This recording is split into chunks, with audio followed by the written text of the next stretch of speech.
I'm Dr. Kathy Campbell, and we're going to talk about my least favorite topic, which is the topic of exercise.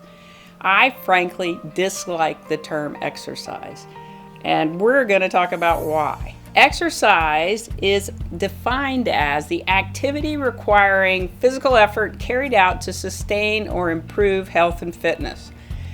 Let me tell you, our ancestors never exercised. And what's very interesting is the people who live the longest around the world do not exercise. One of the common things is they do not exercise. The world's longest living people do not exercise. In the blue zones, the Butner team observed that the people who lived in these longevity environments were nudged into movement every 20 minutes. So movement is what has us be healthy, not necessarily exercise. I also don't like the term exercise because often in our society, you're good if you do it and you're bad if you don't. Movement is critical to health. Exercise, not so much. So let's talk about the different kinds of movement that I've identified that are critical for health. I call them 4 different types. The first one is tote and fetch, run from a lion, balance and stability, and hunt and gather. So let's talk about tote and fetch. This is basically resistance training, lifting heavy things. Our ancestors never had to worry about lifting weights because they were throwing carcasses over their shoulders. So resistance training increases your muscle strength by making your muscles work against weight or force. It increases the production of mitochondria, which are the factories that make energy, and then it increases energy production. It also, this resistant training stimulates the bone to build new bone. It increases our sense of well-being. It increases the circulation of oxygen, and it lowers blood sugar. Tote and fetch, lift heavy things, especially for women. In our society, once women stop lifting babies, they often stop lifting anything. So it is really important that we start lifting heavy things, and our own body weight definitely counts. Critical to aging well or to weight loss is to gain or preserve muscle. It is rarely worth losing weight at the expense of muscle. So let's talk a little bit about muscle mass in general. Muscle mass plays a huge role in our metabolic function and our energy production. Again, it is a large store of mitochondria for energy. It is actually where energy is produced in the muscle. It determines the metabolic rate. A metabolic rate is the amount of energy you expend, and it is critical for optimal health and aging. Sarcopenia is the term we use to define an age-related involuntary loss of skeletal muscle mass and strength. It is one of the most important causes of functional decline in loss of independence in older adults. There are 3 things that will have us end up in the nursing home. 1 is medication mismanagement, 1 is poor nutrition, but the last is lack of muscle, lack of the ability to get in and out of a chair due to lack of strength. So muscle is critical to longevity and critical to health. There's a term that is epidemic in our society, and it's called skinny fat. It is also termed sarcopenic obesity. That is the presence of low muscle mass and either low muscle strength or low physical performance accompanied by high fat mass. So we may be at a relatively normal weight, but that weight is made up of fat, not muscle. That's skinny fat. If you look at this picture, you get the picture of a leg muscle, a femur, of 2 distinct individuals. And this is termed disuse syndrome. So the top one is of the femur and the muscle of a 40-year-old triathlete.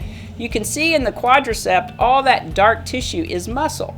The lower one is a 74-year-old sedentary individual. Same size leg, but the leg is not made up of that dark muscle.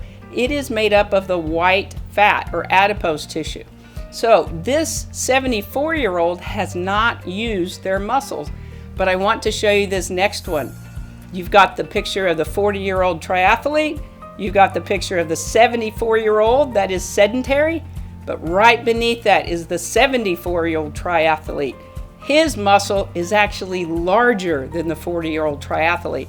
The difference between those 74-year-olds is their use of their muscles and the building of that lean muscle mass. It is incredible, and we can have muscle at any age. The next type of movement is what I call run from the lion movement. This is high intensity interval, that short burst of physical training that consists of a short period of intense, very energetic exercise with short periods of rest in between.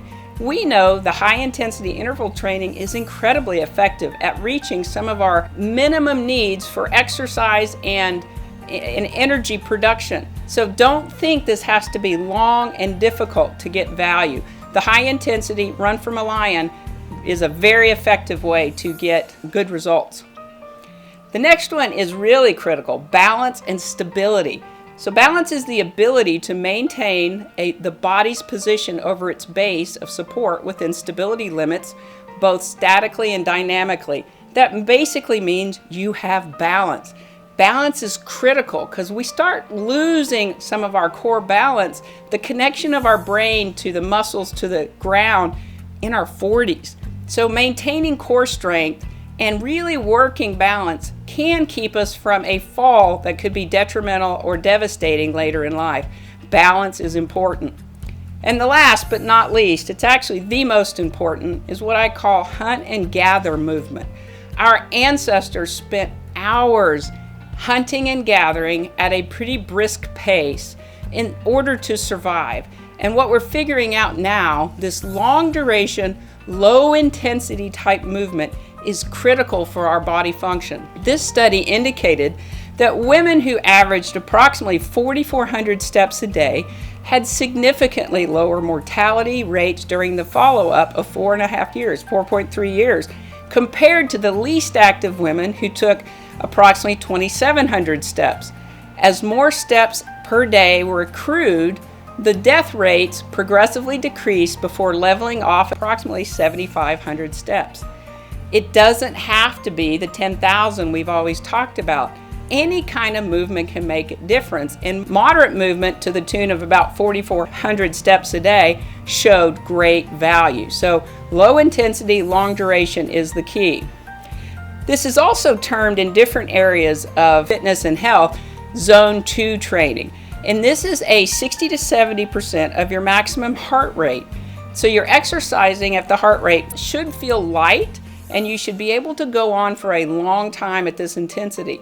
This zone improves your general endurance, your body will get better at oxidizing and burning fat, and your muscular fitness will increase along with how many blood vessels you have or your capillary density. Zone 2 training is that long duration, low intensity that our bodies really need and that we should really focus on putting into our day. Humans were not meant to exercise. Exercise was created to compensate for the fact that humans no longer must use our bodies to live.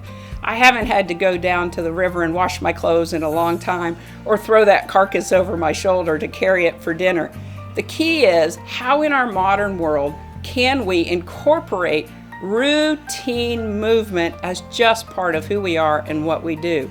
Imagine being 100 years old and getting off the ground from a seated position 50 times a day. Well, the elderly women in Okinawa never have issues with leg strength because their culture is always driving them to use their legs. So critical to living a long life is movement, and that we must move for a healthy life, and the more fun you have, the better. So go out and find some kind of movement that you love and enjoy a long and healthy life.